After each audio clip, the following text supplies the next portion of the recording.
noite a todos. Boa noite. Que a paz de Jesus, que já nos envolve neste ambiente, possa nos manter todos tranquilos, serenos, focados no objetivo que trouxe cada um de nós aqui. E a Ele agradecemos a oportunidade do nosso reencontro, agradecemos a casa, a oportunidade de servir e sempre agradecemos também aos companheiros da casa que diariamente a gente vê lá participando do nosso pequeno trabalho de amor, as sementes diárias. Vamos fazer 6 anos agora, dia 18 de fevereiro, um trabalho que nos motiva bastante, porque nunca faltou. São 6 anos em que as sementes diárias, todas as manhãs, bem cedinho, sempre uma inédita de manhã. De tarde não. De tarde a gente usa o acervo e manda sempre a retrô. Aqueles que não conhecem Semente Diária, é um trabalho onde o nosso mentor nos passa, nos inspira pequeninas mensagens de positividade que nós transformamos aquilo num link com o texto, com a voz e sempre com uma imagem contextualizada. São mensagens que vão de 30 a 40 segundos no máximo. E disponibilizamos todas as manhãs bem cedinho, no primeiro horário, via WhatsApp. Objetivo, que a pessoa ao acordar, ela sabe que tem ali no seu WhatsApp uma nova mensagem de positividade. Clicou, ouviu, refletimos um pouco e quando vemos já estamos na tão importante oração inicial. Aqueles que não conhecem, queiram conhecer, é só no final vem passar o papelzinho com o número do celular e o primeiro nome só. A gente vai enviar o convite. O convite é uma figura do Jesus jogando-se uma semente. Clicou no link azul, já está cadastrado, passa a receber a partir daí. Essa página foi muito, muito bonita. E a boa notícia é que Joana estava revelando algo para a gente ali, pois espíritos do mais alto gabarito estão reencarnando para auxiliar nesse processo da transição planetária. Emmanuel, no ano 2000, e tantos outros estão vindo justamente para auxiliar bem neste momento. E Joana, ela comunicou a Divaldo que a sua próxima reencarnação já está traçada e que ela inicia tão logo termine a sua missão atual, que é ser o guia espiritual de Divaldo. Divaldo desencarnando, Joana já retorna para trabalhar em companhia do seu coordenador, do seu dirigente de tanto tempo, Francisco de Assis. Francisco de Assis está reencarnando nesta década. Então, como Francisco, como Joana, tantos outros. Mas Joana, tomara que demore um pouquinho mais, para Divaldo estar aí com a gente, nos passando toda a sua fala tão especial.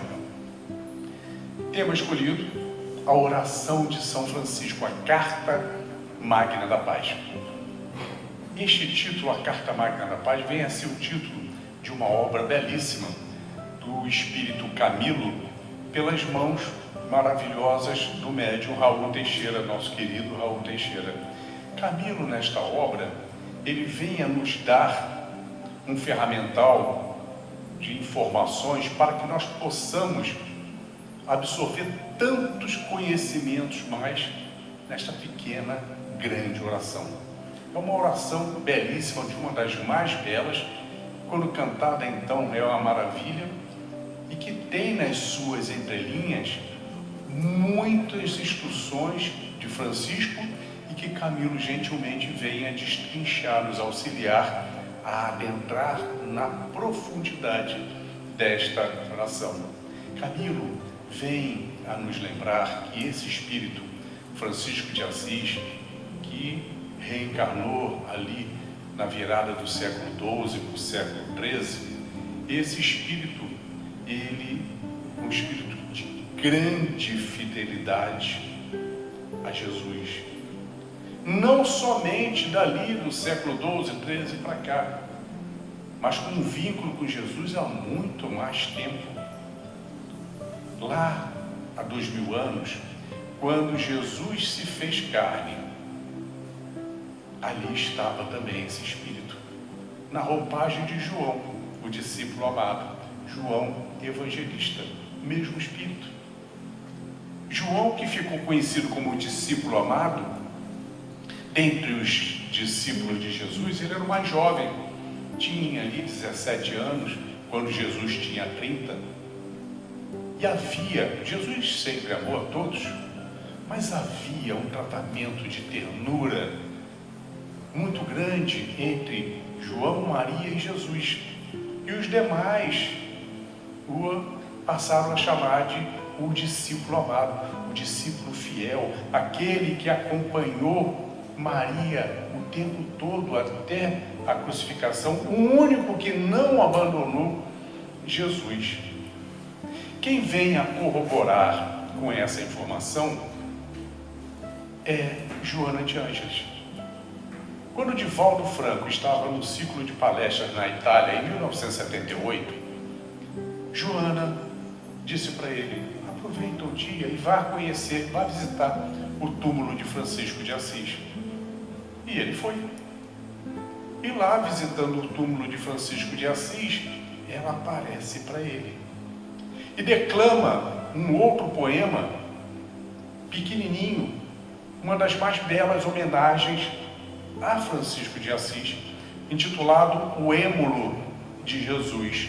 Êmulo, que quer dizer o imitador de Jesus, mas não no sentido pejorativo, no sentido de fiel seguidor dos exemplos de Jesus.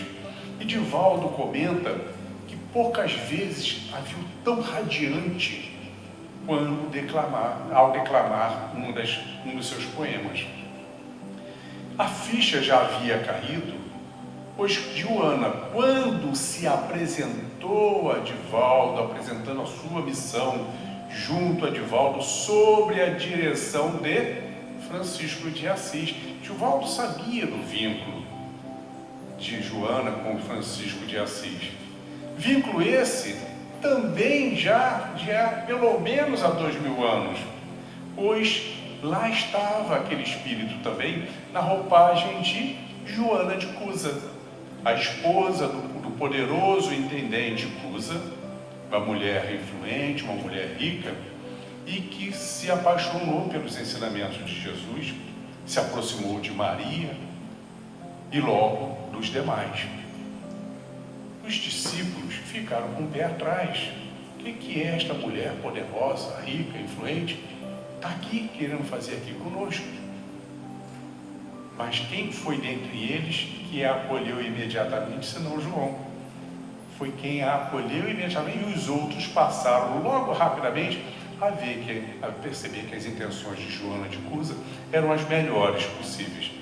E passou a ser verdadeiramente uma seguidora, uma discípula de Jesus. E quando este espírito retorna no século XII para a sua missão de amor, a missão de insuflar a paz, Joana o acompanha na roupagem de Clara, que ficou conhecida como Santa Clara, ali junto de Francisco e aqueles todos que passaram a fazer parte da sua ordem.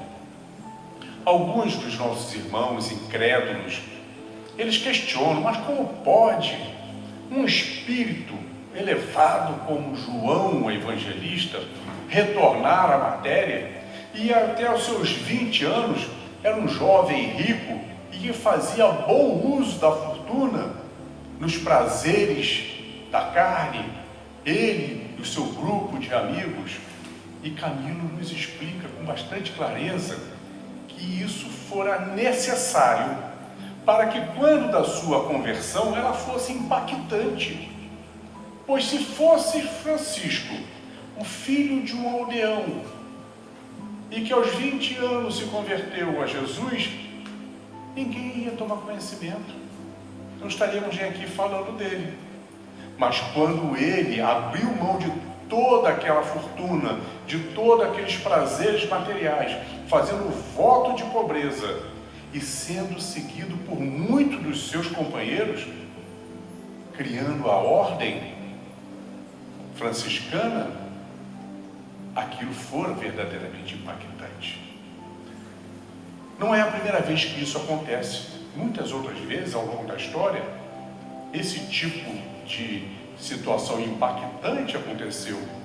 Vamos a Saulo de Tarso. Saulo de Tarso, um jovem preparado culturalmente para ser um líder entre os rabinos, passou a ser o perseguidor dos cristãos. E quando da travessia do deserto, justamente para ir tentar capturar Ananias em Damasco, aquela luz, aquele ser de luz surge diante dele. Ele, por ser um homem religioso, não cristão, perseguidor dos cristãos, porque não acreditava em Jesus, em Messias, Jesus já tinha desencarnado. Ele, diante daquela luz, ele percebeu estar diante de uma divindade. E pergunta: quem és tu, Senhor? E a luz responde: Jesus. Saulo, por que me persegues? A sua conversão fora imediata. Por aquele momento ele viu que tudo aquilo que ele perseguia por achar que era falso é que representava a pura verdade. Tamanha foi a sua conversão que ele abriu mão, abandonou o seu nome de Saulo e adotou o nome de Paulo, que quer dizer o calmo, o manso. Daí, quando a gente faz uma coisa com bastante calma, faz paulatinamente. Essa pequena, grande oração, eu acho que todo mundo aqui conhece. Então eu vou convidar a todos que possamos, em voz alta, orar. Senhor, fazei de mim um instrumento de vossa paz. Onde houver ódio, que eu leve o amor. Onde houver ofensas, que eu leve o perdão. Onde houver discórdia, que eu leve a união. Onde houver dúvidas, que eu leve a fé. Onde houver erros, que eu leve a verdade. Onde houver desespero, que eu leve a esperança. Onde houver tristeza, que eu leve a alegria. Onde houver trevas, que eu leve a luz. Ó Mestre, fazei com que eu busque mais consolar que ser consolado, compreender que ser compreendido, amar que ser amado, pois é dando que se recebe, é perdoando que se é perdoado, e é morrendo que se vive para a vida eterna. É linda. São apenas 15 frases. Apenas 15 frases, mas de grande bagagem, para que a gente possa estudar essas 15 sentenças. Vamos dividi-las em 3 blocos. O primeiro bloco é do Francisco Pacificador. O segundo bloco é do Francisco Esclarecedor, Iluminador. E o terceiro bloco é do Francisco Doador. O primeiro bloco, vamos limitar somente à primeira frase, pois Francisco, do alto da sua humildade herdada de Jesus, essa oração, é uma oração que ele está dedicando a Jesus, está se dirigindo a Jesus. Ele humildemente, ciente de que Jesus possui uma constelação de espíritos trabalhando pelo bem, trabalhando pela paz, ele humildemente pede a Jesus que ele possa ser mais ser um instrumento, não o instrumento de sua paz, pedindo para que possa integrar aquela equipe naquele trabalho, vindo em missão para isso. O segundo bloco vai da segunda à nona oração, onde nós vamos ali ver o ódio, a ofensa, a discórdia, a dúvida, o erro, o desespero, a tristeza e as trevas, que Joana de Ângeles classificou como sendo os 8 pontos obscuros da alma. Onde houver ódio, que eu leve o amor. Onde houver ofensas, que eu leve o perdão.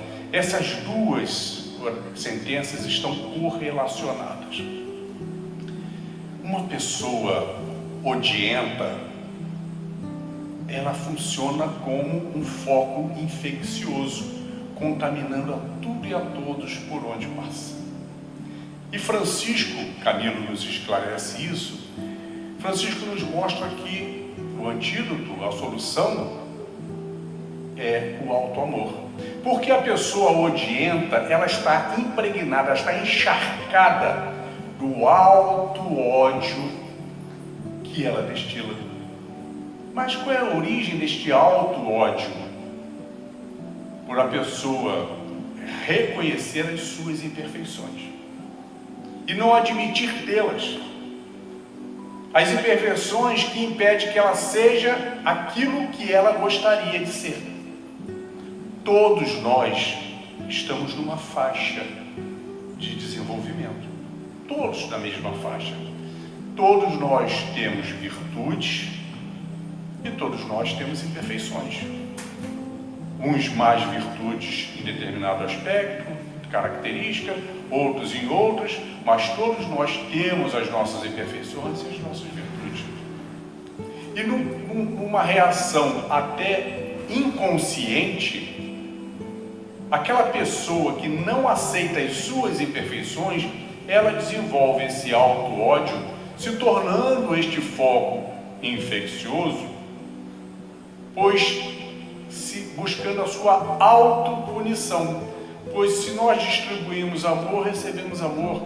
Mas se distribuímos ódio, azedume, é isso que vamos receber. Então, quando nós nos dirigimos a alguém com ódio, com azedume, com rancor, com grosseria, seja com o que for, é certo que a gente vai receber de volta aquilo.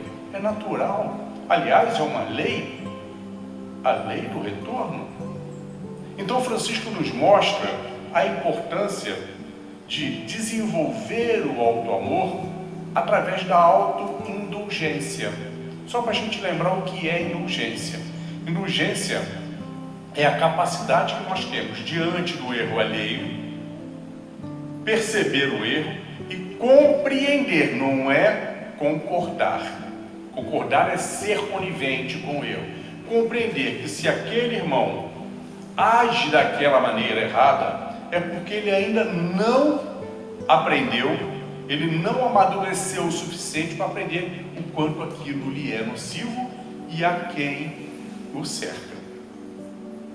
A partir do momento que a gente desenvolve a autoindulgência, nós enxergamos as nossas imperfeições, compreendemos que aquelas imperfeições são frutos dos nossos não amadurecimentos e ali focamos para corrigi-los. Não adianta querer corrigir tudo ao mesmo tempo, que não vai conseguir. Então nos focamos em determinada imperfeição, seja o egoísmo, seja a maledicência, seja o que for, e ali trabalhamos para conseguir transformar aquilo em virtude. E quando nós conseguimos vencer uma imperfeição pela força do auto-amor, o que acontece? A gente fica feliz pela vitória que tivemos sobre nós mesmos. E quando nós ficamos felizes com uma vitória tão importante, o que acontece com a nossa vibração? Ela sobe. E o que acontece quando a nossa vibração sobe? Aumenta a nossa capacidade de amar. Aumenta o nosso auto-amor. E este auto-amor, cada vez ele vai conseguir nos auxiliar mais ali trabalhando as demais imperfeições. E assim nós vamos desenvolvendo, transformando imperfeições em virtudes. Mas quando nós praticamos isso, nós passamos a ter a obrigação, já que enxergamos isso, de agir assim para com os nossos irmãos. Usar da indulgência para compreender o erro alheio. Se temos acesso à pessoa e em algum momento vamos tentar auxiliá-la, explicar onde é que está o erro. Se não temos acesso, vamos orar sempre também estarei nos ajudando. Onde houver ódio, que eu leve o amor. O amor com a indulgência, com a tolerância, com a paciência, com tudo que ele tem direito. Onde houver ofensas, que eu leve o perdão. A partir do momento que nós compreendemos o erro, não nos sentimos ofendidos mais. E a partir do momento que nós não nos sentimos ofendidos, não há o que perdoar, o perdão já aconteceu. Todos nós já somos capazes disso. A questão é o foco de fazer. Quer ver como é que todos nós somos capazes? Você, não, tem situação que a pessoa ofende a gente não tem sangue de barata. A gente reage, é verdade. Mas a gente tem como. Imagina a seguinte situação: a gente está andando numa calçada, distraidamente mexendo no celular, e dá um esbarrão numa pessoa, a pessoa quase cai. A gente, imediato, desculpa. E aquela pessoa, ao invés de aceitar a desculpa, despeja um balde de palavrões em cima da gente. O que acontece com o sangue? Esquenta, não é de barato. Esquenta, a gente vira para pedir desculpa, foi sem querer, e se bobear, vai reagir da maneira que tem que ser, intempestivamente. No que a gente vira, a pessoa é um maluco, débil mental. Ou então é uma pessoa extremamente drogada, doidão, ou uma pessoa embriagada, muito bêbado. Alguém vai discutir com um maluco, não? Com um drogado, com um bêbado? Não. Quando a gente vê aquilo, a gente engole aquela resposta do sangue quente e vai embora. Mas quando a gente vira e a pessoa não é um drogado, não é um bêbado, não é um maluco, temos de ter consciência de que ele é um doente da alma. Por isso ele reagiu daquela maneira. Sabe lá Deus o oceano de tormentas que está aquela criatura, aquela mente. Não aceitou as nossas desculpas. A gente vai em silêncio e dedica uma prece para ele. 5 segundos, 10 segundos de prece. Meu Deus, ajuda essa alma. Daqui a pouco ele vai criar um problema sério com alguém que vai reagir à sua. Nós já temos capacidade. O que nos falta é foco para usar o que já sabemos e o nosso bom senso. Onde houver discórdias, que eu leve à união. Discórdia. Vamos decompor a palavra? Córdia vem do latim cordis, que quer dizer coração. O coração, simbolicamente, é a casa dos nossos sentimentos. Os nossos sentimentos estão ali guardados em nossos corações. Sentimentos bons e os sentimentos ruins. O prefixo dis quer dizer afastamento, separação. Discórdia, a separação por sentimentos. E Camilo nos explica. Todas as vezes que a gente é afiado nisso, vê alguém cometer um erro, a gente aponta o dedo, sai comentando e, se bobear, passa adiante. Sai criticando, que a gente critica, a gente julga e às vezes já passa o assunto adiante. À medida que a gente vai fazendo isso em relação a uma pessoa, vai observando as suas falhas, os seus erros, as suas imperfeições, quais são os sentimentos que nós desenvolvemos em relação àquela pessoa? Os negativos.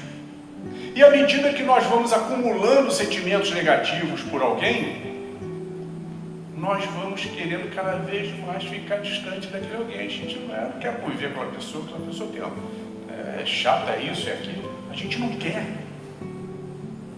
Aí Francisco nos convida a todas as vezes que nós, dentro da nossa imperfeição, vermos o erro alheio e apontar o dedo para julgar, para criticar, para fazer o que for, antes de fazer isso, engole e busca naquela pessoa quais são as virtudes que ela já tem. Todos nós temos virtudes. Ela fez isso de errado, mas olha, nem parece a mesma pessoa, essa pessoa é tão boa. Lá onde ela mora, ela ajuda lá as crianças assim. Lá na paróquia que ela trabalha, e ela se envolve lá nos trabalhos de assistência, e ajuda a família, está sempre solícita, é uma pessoa boa. Ele tem esse defeito aí, mas é uma pessoa boa. Então, todas as vezes que nós percebermos uma imperfeição, buscar uma virtude para registrar aquela virtude, trazer aquele sentimento bom para dentro dos nossos corações em relação àquela pessoa. E quanto mais nós acumulamos sentimentos positivos daquela pessoa, mais perto dela a gente quer ficar, mais prazer nos dá a convivência.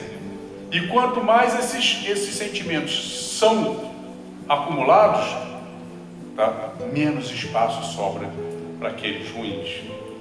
Onde houver discórdia, que eu leve a concórdia, a união, a aproximação por sentimentos. Onde houver discórdia, que eu leve a união. Onde houver dúvidas, que eu leve a fé. Onde houver erros, que eu leve a verdade. Duas sentenças também correlacionadas. Lá no século XII, no século XIII, éramos nós que estávamos lá. Já também há tantos séculos antes e depois, onde a fé que nós seguíamos era uma fé dogmática, empurrada goela abaixo. É porque é. Não tinha que esclarecer nada, é porque é assim e acabou. Só para a gente lembrar, a Bíblia Sagrada era proibida a qualquer pessoa ler. Só os ordenados da igreja poderiam ter acesso à Bíblia. Até pouco tempo, até o século passado. No início dos anos 1900, a Bíblia ainda era proibida a leitura, depois que foi aberta aos não ordenados. Então nós tínhamos que seguir a fé porque era assim e acabou. Não tinha o porquê. Mas por que é isso? Queria entender. Fica quieto, que se você começar a perguntar, você vai acabar no calabouço. Ou não, então numa fogueira. Fica quietinho, que é mais seguro. Nós ficamos quietos, mas somos seres racionais. Íamos acumulando as nossas dúvidas e no íntimo enfraquecendo a nossa fé. Francisco, ciente de que a humanidade almejava a paz, sabia que a paz precisa ser reforçada com a fé. Ciente de que os ensinamentos de Jesus são extremamente claros, a lei de amor, onde ele substituiu os 10 mandamentos da lei mosaica por 2: amarás ao Senhor teu Deus de todo o teu coração, de toda a tua alma, de todo o teu espírito. Eis o primeiro mandamento. Mas existe um segundo semelhante a este, semelhante no que diz respeito à importância: amarás a teu próximo como a si mesmo. Toda a lei e todos os profetas estão contidos nestes 2 mandamentos. E tudo da lei de amor de Jesus deriva desses 2 mandamentos. E Francisco, ele veio para esclarecer, mostrar, sim, o que significava cada ensinamento de Jesus, obedecendo a ordem da igreja de não explicar cada versículo da Bíblia, mas esclarecendo que era ali do amor, ele conseguia atingir aquilo. Era Francisco lá no século XIII, mostrando a bandeira da construção da fé raciocinada. Ué, fé raciocinada não é a fé do Espiritismo? Exatamente. Exatamente. 5 séculos e meio antes de Allan Kardec, já Francisco com a bandeira da fé raciocinada. E quanto mais as pessoas entendiam a lei de Jesus, mais fortaleciam a fé, porque entendiam, agora sim, agora eu sigo, e sigo mais forte. Onde houver erros, que eu leve a verdade, porque nós erramos barbaridade em todas as nossas encarnações para trás. A gente, quando vê a pessoa chegar na casa espírita, tem gente que chega na casa espírita assim: como é que eu faço para saber como é que foi a minha última encarnação? As últimas. Eu quero saber se eu já fui rainha, se eu já fui príncipe. Ninguém quer saber se foi mendigo, né? Mas não queiram saber, não. Porque para trás só tem pior do que de hoje. Todos nós estamos no ponto mais alto do nosso processo evolutivo. Amanhã, um pouquinho mais. Daqui a um ano, mais ainda. Porque o espírito não retroage no seu desenvolvimento. Então, para trás, a gente tem muito endividamento, muita coisa para se envergonhar. E éramos nós que, em nome de Deus, matamos, roubamos, pilhamos, estupamos, torturamos, fizemos coisas horríveis em nome de Deus. Guerras, as cruzadas sangrentas, lutando por uma cruz, um símbolo. Porque cada infiel que matássemos era uma gleba a mais no paraíso. Éramos nós que cometemos o erro de lutar por causa da religião, uma religião que era diferente da nossa. Quando todos os rios dão ao mar, toda religião levada a sério conduz a Deus. E hoje nós somos espíritas, não cometemos mais esses erros, não é verdade? Cometemos, claro que cometemos. Quando chega aquele parente da Assembleia de Deus, adventista do sétimo dia, ou da Universal do Reino de Deus, e a gente fica questionando ele, que vocês ficam seguindo dogma, tem que ser fé raciocinada, isso ou aquilo. Olha aí a gente brigando, às vezes afastando aquele amigo, aquele parente, criando um constrangimento para ele. Então me explica, quantas vezes a gente vê isso? Me explica então, como é que você me explica sem a reencarnação que eles não aceitam? Olha, gente ainda cometendo o erro do passado, brigando, tendo litígios por diferenças na fé. Somos 8 bilhões de espíritos encarnados. Tem mais de 20 na parte espiritual. A espiritualidade nos informa que a população do nosso planeta espiritual é em torno de 28 bilhões. São 8 bilhões de encarnados diferentes uns dos outros. Cada um com a sua coletânea de virtudes, cada um com a sua coletânea de imperfeições, convicções diferentes, e assim vamos indo. Quando chegarmos lá, a nível da perfeição, estaremos mais iguais. Então, que bom que a pessoa tenha uma religião. Meu filho, quando estava morando em Portugal, ele, adolescente alto, ele estava junto com uma família lá, e essa família era batista. Eles começaram a frequentar a igreja batista, e um dia ele deu o telefone comigo, todo sem jeito. Pô, pai, o Elton, ele entrou para a igreja batista, então o pessoal vai lá, eu vou junto. Para não ficar em casa sozinho, eu vou junto. Ih, mas tem banda lá, tem isso, aquilo. Você sabe que é legal? Aí eu falei assim, pô, filho, que bom, cara. Tá mexendo no seu coração? Abraça, filho. Abraça. Ué, pai. Sério? Sério, meu filho. Ele estava preocupado que eu não fosse gostar dele estar lá. Que bom que ele está lá. Se for budista, que bom também. Ah, não é cristão, é budista. Que bom também. Todos os rios dão ao mar, toda religião levada a sério conduz a Deus. Onde houver desespero, que eu leve a esperança. Desesperar é a característica de quem ainda não aprendeu a esperar. E quem não aprendeu a esperar é porque não desenvolveu uma virtude importantíssima chamada paciência. A paciência. Então, quando nós, diante de uma situação, ficamos nervosos, esperneamos naquela situação, ficamos desesperados. Quando esperamos um pouquinho, bota a cabeça para refletir, aquela confusão, aquele problemão, quando você vê, a solução está ali. No dia seguinte, chega. É quando a gente reage a uma ofensa intempestivamente. É aquela técnica do contar até 10. Não deu ainda? Vai até 2.322, vai dar. Um copo d'água. Bota um gole d'água na boca.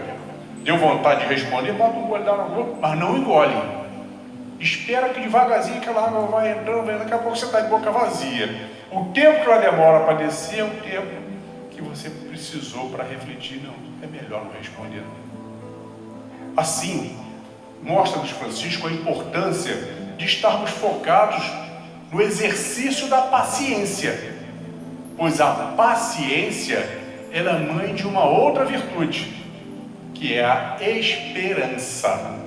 E a esperança é importantíssima para quem quer trabalhar no bem, para quem quer servir no bem, sem olhar a quem. Por quê? Ela é a virtude do otimismo. Sem esperança, não temos otimismo. Sem esperança, não conseguimos desenvolver nenhum trabalho no bem. Caridade. A caridade é um trabalho bacana no bem. O que nos leva a desenvolver um trabalho de caridade para uma pessoa ou para um grupo de pessoas? O otimismo de que aquilo será bom para ele ou para eles. A esperança que aquilo será bom para eles. Aí a gente fica motivado e a gente vai lá e faz. Mas se a gente não tem a esperança, para que eu vou fazer? Não vai adiantar nada. E como a gente conhece gente assim, não adianta, é enxugar-gelo.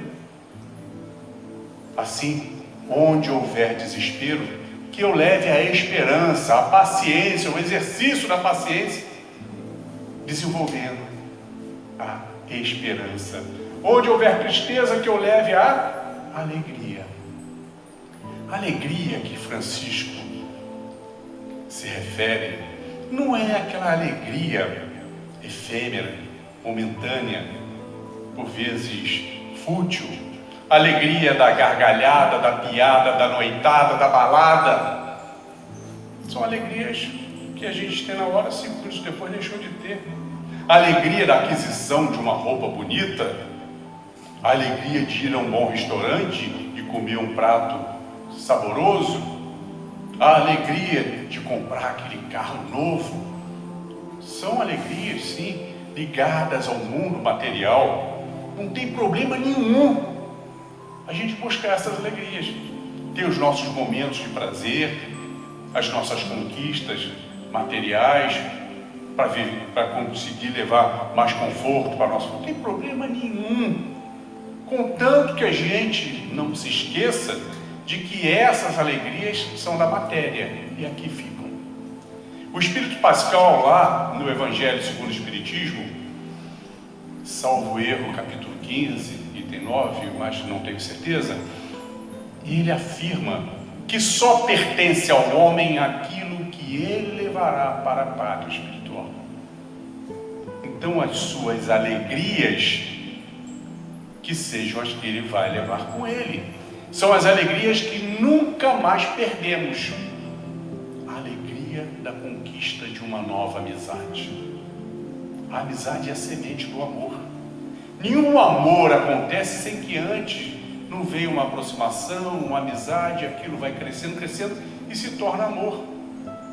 Um amor fraterno, amigos, irmãos, cônjuges, seja o que for. Mas é um amadurecimento.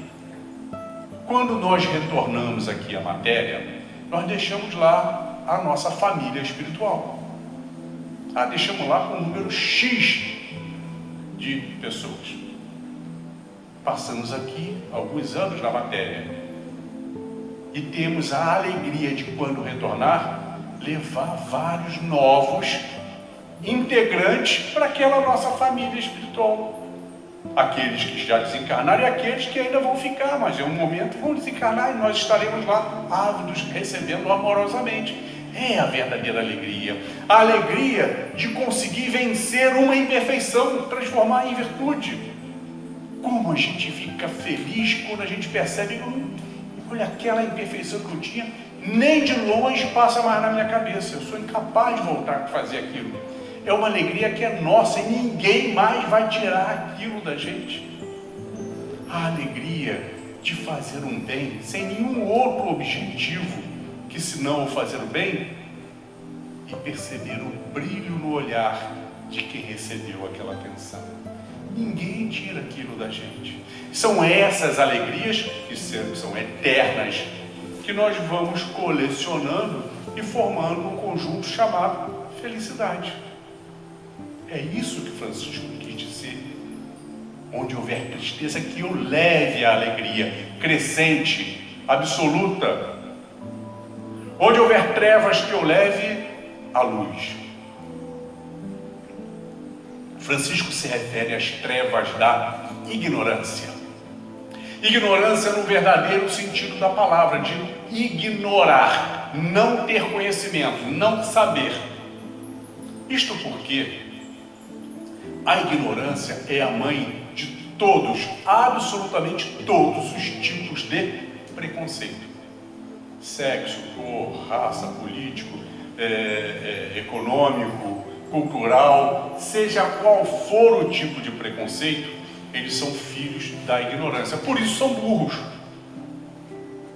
A palavra já diz pré-conceito, ideia pré-estabelecida, pré-concebida, sem análise séria e profunda e isenta. Quando nós percebemos que temos um preconceito sobre determinada coisa, nós temos a obrigação de tentar estudar aquilo máximo para deixar de ser pré-conceito e ser conceito. E a partir do momento que a gente sabe o porquê que aquilo existe, e a doutrina espírita explica absolutamente tudo, a partir do momento que nós temos ciência do que porquê aquela característica existe, deixamos de ter o preconceito. Todas as vezes que nós nos permitimos as nossas atitudes, nossos pensamentos, a nossa fala, capitaneados pelo preconceito, estamos fadados ao erro, logo fadados ao endividamento. Mas todas as vezes que nós não temos pressa e vamos capitanear nossos pensamentos, palavras e atos com os conceitos, nós estamos no caminho do acerto, logo sem endividamento. E aí fechamos o segundo bloco, o bloco do Francisco esclarecedor. Entramos no terceiro e último bloco, a do Francisco doador. Ó Mestre, fazer com que eu consiga mais, consolar que ser consolado, compreender que ser compreendido, amar que ser amado, pois é dando que se recebe, é perdoando que se é perdoado, e é morrendo que se vive para a vida eterna. Veja Francisco, mais uma vez, do alto da sua humildade sublime, imagina a capacidade de amar de um espírito como Francisco de Assis. Ele tem ciência disso, da capacidade que ele tem de amar. O amor incondicional, que nós temos uma amostra do amor incondicional aqui na matéria, é o amor de mãe. Mãe é capaz de qualquer sacrifício pelos seus filhos. É um amor incondicional. Vamos lembrar que os espíritos superiores, eles possuem o amor incondicional num estágio mais elevado que o amor de mãe. Porque o amor incondicional deles é por toda a humanidade, não só pelo seu filho. Não só pelo seu filho. Imagina dentre os espíritos superiores o nível que está Francisco de Assis. Mas é ele, na sua humildade, ciente do abismo que existe para o amor de Jesus. E ele humildemente, sabendo dessa diferença de amor, essa diferença de conhecimento do Espírito perfeito, ele humildemente, diante da missão importantíssima de consolar, reconhecer a sua fragilidade e rogar a Jesus que o auxilie a mais consolar que ser consolado. Porque a gente pratica a consolação todo dia. É com o filho em casa, é com o esposo, é com a esposa, é com um colega de trabalho que está numa situação ruim, é com alguém na rua que aconteceu alguma coisa. A gente vai ali tentar consolar a pessoa. Não é verdade? Mas consolar é muito difícil. E além de ser difícil, é de uma extrema responsabilidade. Porque se nós, em cima do que nós achamos, colocarmos a palavra errada, a gente pode aumentar a dor da pessoa. Se a palavra colocada não for bem encaixada, nós podemos aumentar aquele sofrimento. E ciente disso, humildemente, Francisco pede a Jesus que, na tarefa de consolar, que ele o inspire naquilo que ele não consegue observar, que Jesus diga, porque Jesus sabe. Se isso é uma verdade para Francisco de Assis, imagina para a gente. Em casa, na rua, no trabalho, que a gente não se negue a consolar as pessoas, mas que tenhamos a responsabilidade e a humildade de reconhecer as nossas limitações. Então, ao invés de sair falando, em silêncio. Se quiser, fala com a pessoa, vamos fazer uma prece? Em silêncio, faz a sua que eu faço a minha. Mas naquele momento, em silêncio, 5 segundos, a gente pede ajuda ao nosso anjo guardião, ao anjo guardião daquela pessoa, a um benfeitor qualquer, que eleja a Jesus, a Deus. Senhor, me ajuda neste momento, eu preciso saber quais as palavras certas e de que maneira colocar. Nenhuma prece deixa de ser atendida quando ela é verdadeira. E aquilo vem na nossa mente as palavras certas para falar, a maneira certa de abordar, o que dizer. É o alto nos auxiliando a fazer o bem. Isso é muito bem percebido nas nossas reuniões mediúnicas. Nas reuniões mediúnicas são levados espíritos sofredores e os médiuns dialogadores são aqueles que vão conversar com os espíritos. Mas ali nós já estamos concentrados. A egrégora está formada, a corrente está formada e cada dialogador, quando ele vai ali concentradamente dialogar com o espírito sofredor, é impressionante como vem na cabeça da gente coisa. Por vezes vem com clareza qual é o tipo do problema que aconteceu, onde é que está, lá no passado. E com mais facilidade a gente consegue. Tudo bem que ali a gente está concentrado, mas no dia a dia a gente pede o mesmo auxílio que Francisco pediu a Jesus, que nos auxilie mais consolar do que ser consolado. Nós não estamos preocupados em sermos consolados enquanto Jesus está nos capitaneando. Nós vamos sim, todo dia, aprender um pouco mais. Compreender que ser compreendido, a mesma linha de raciocínio. Vamos voltar lá no início, a indulgência, a importância de compreender o erro alheio, ao invés de criticar, de alguma forma ajudar. Mais preocupado em conseguir exercer a indulgência cada vez mais do que ser compreendido. Quantas e quantas pessoas não nos compreendem? Mas se nós temos convicção do que estamos fazendo, tá bom. Mas Cláudio, você vai domingo de manhã falar numa casa espírita lá em São Gonçalo, você está maluco? Vamos para a praia, pai. Depois eu encontro com vocês lá. Não compreendeu. Mas uma hora vai compreender. O espírita sai sexta-feira à noite. Amanhã é o nosso dia. Sair sexta-feira à noite fazer distribuição de alimentos, de agasalho, de medicamento aos irmãos em condições de rua. Eu acho bacana, mas eu não consigo fazer isso. Não podia ser outra noite, não, logo sexta. Nós não estamos preocupados em sermos compreendidos quando temos a confecção. Amar que ser amado. Aí voltamos lá, o abismo entre o amor de Jesus e o de Francisco. Ele, ciente daquilo, ele pede a Jesus que o auxilie a aumentar cada vez mais a sua capacidade de amar. pois atrás do amor vem todas as outras virtudes, que são todas filhas do amor. Vocês já tentaram imaginar qual é o tamanho do amor de Jesus? Eu não consigo. Não consigo de longe mensurar o que deve ser isso. A grandiosidade que é este amor. É Francisco, humildemente, rogando a Jesus que o auxilie nesse sentido. Pois é dando que se recebe. Não tem nada a ver com o mundo material, muito menos com o mundo político em Brasília, que tudo se resolve no toma lá, dá cá. Não. O dano que se recebe, que Francisco se diz, é justamente o seu testemunho de total convicção numa das leis de Deus, a lei de retorno. Também conhecemos como a lei de causa e efeito. Faço bem, recebo bem. Faço mal, recebo mal.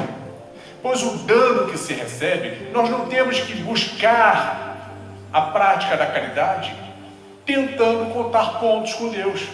Aí a gente está barganhando, a gente está tentando negociar com Deus, ele não cai nessa. Nós temos que fazer o bem sem nenhum tipo de pretensão de receber nada. Mas por quê? Porque nós sabemos que a lei de retorno é a lei divina e é imutável. Todo bem que eu fizer agora, eu posso receber amanhã, daqui a 10 anos ou daqui a 200 anos. No momento oportuno, eu vou receber. Aí a gente escuta a pessoa assim, mas fulano é tão bom, tão bom, tão bom, e sofre a beça, cadê o retorno? Está no sofrimento também. Se Deus permite aquela dor, é porque aquela dor é importante ainda para ele. Fosse assim, Chico Xavier não tinha problema de saúde, Divaldo Franco não teria problema de saúde, Raul Teixeira não teria problema de saúde, mas são dores necessárias e muitas das vezes escolhidas antes de vir. O dano que se recebe é a confiança. É perdoando que se é perdoado. Voltamos lá ao início. Voltamos ao início e viemos aqui ao dano que se recebe. Nós não estamos, a partir do momento que nós estamos com a capacidade de compreender, não nos sentimos ofendidos. Já perdoamos. Por quantas? Mas é muito difícil. É difícil porque ainda está alimentando o orgulho. O orgulho é o grande obstáculo ao perdão. Mas é tão fácil a gente lembrar disso. Quando fala, eu não perdoo. Quantas vezes você já precisou ser perdoado? Isso foi verdade. Foi bom? Foi. Então faça a mesma coisa. E é morrendo que se vive para a vida eterna. Aí é um puxão de orelha que Francisco deixa para a gente. O morrendo que se vive para a vida eterna é Francisco nos lembrando que a nossa vida real é espiritual. Somos eternos. E que a passagem terrena é muito rápida. A gente só sabe o dia que nasceu, não sabe quando vamos retornar. Não tem problema nenhum a gente tentar conquistar o máximo das nossas realizações materiais. O problema é a gente não colocar isso em primeiro plano, pois o primeiro plano é o nosso desenvolvimento. Buscar a reparação dos nossos erros e transformar imperfeições em virtudes. O resto a gente vai fazendo. Não podemos inverter esta ordem, porque ninguém sabe qual é o dia que é chamado. O ano que vem eu vou fazer, não sei se eu estou lá, não sei se eu estou amanhã. Então, é fácil exercitar a lei de amor? Não, por mais que ela seja clara. É muito difícil. É difícil porque nós temos as âncoras que a gente vai carregando nessa caminhada. O egoísmo, o orgulho, a vaidade, a mágoa, os rancores. Quanto mais a gente vai se livrando disso, mais leve se torna a caminhada e mais objetiva. Então Francisco diz, no exercício da lei de amor, faça somente o que é necessário. Depois, poderás fazer o que é possível. e quando menos esperar, estarás realizando o que achava ser impossível para você. Vamos traduzir isso para o dia de hoje? Fazer o que é necessário e o que é impossível. A gente falou ainda agora. E sexta-feira de noite distribuir água. Eu acho bacana, bato palma. Mas eu não vou não. Tem espírita gosta de espírita evangélico, católico, visitar presídio, visitar orfanato, visitar asilo, manicômio. Domingo de manhã. Pô, não tem outro diazinho para ir não? Uma vez por mês, jogo um domingo fora, só tem 4 domingos por mês. Eu acho bacana, mas eu não tenho coragem, não. Vou mesmo. É impossível para a gente. Aí a gente vai fazer o que é necessário. O que é necessário? Praticar o exercício do bem dentro do lar.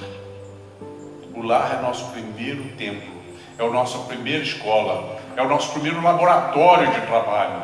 É ali que Deus nos coloca, junto de entes do passado, alguns entes queridos e outros não tão queridos assim. Nossos afetos e nossos desafetos. Ali naquele núcleo familiar, nós temos uma diversidade de características comportamentais, onde nós vamos mutuamente, motivados pelos laços de família, vamos nos burilando, passando as nossas virtudes e recebendo a virtude dos outros. Num trabalho que é extremamente longo. Mas é tão mais fácil exercitar a paciência com o filho, com a mãe, com o pai, com o esposo, do que com o estranho. É tão mais fácil ser caridoso com o filho, com a mãe, com o pai, com o cônjuge, do que com o estranho. É tão mais fácil perdoar o nosso filho, a nossa mãe, o nosso pai, do que um estranho, um companheiro de trabalho, porque ali magoou daqui a pouco. O laço de família, laço do amor, nos ajuda. E a gente vai exercitando, e tudo aquilo que a gente exercita, melhor a gente faz. Chega uma hora que aquilo está tão exercitado que incorporou na gente. E quando a gente menos percebe, nós estamos agindo da mesma maneira com os nossos vizinhos, com os nossos colegas de trabalho, com paciência, com tolerância, com amabilidade, com indulgência. Estamos fazendo o que é possível. Já estou exercitando o que eu desenvolvi dentro do lar, fora do lar. É aquele vizinho que vem chato toda a vida. Ele vem pela calçada, aí a gente faz assim: ah, meu Deus, fazer com que ele desvie do meu caminho, eu não posso encontrar com ele. Gente, isso não é prece não. Deus nem ouve isso. Agora, ai meu Deus, lá vem ele. Por favor, Senhor, me ajude a exercitar a paciência, a ternura. Me ajude a identificar as suas virtudes. E a gente começa a mudar com aquele vizinho. Não é ele que muda com a gente, não. Nós é que mudamos com ele. E assim a coisa vai. E no que a gente vai exercitando, nós estamos mais tranquilos no ambiente de trabalho, estamos mais tranquilos na casa espírita, em tudo quanto é lugar. E de repente, quando a gente menos espera, vem a pessoa e fala assim: nós vamos ao asilo essa semana, no domingo. Quer ir? Sabe que eu acho que eu vou? Mas eu só vou uma vez, que eu quero conhecer esse trabalho, como é, que eu acho bacana. Mas não me bota o nome na lista não, que eu nunca mais vou, só vou essa vez.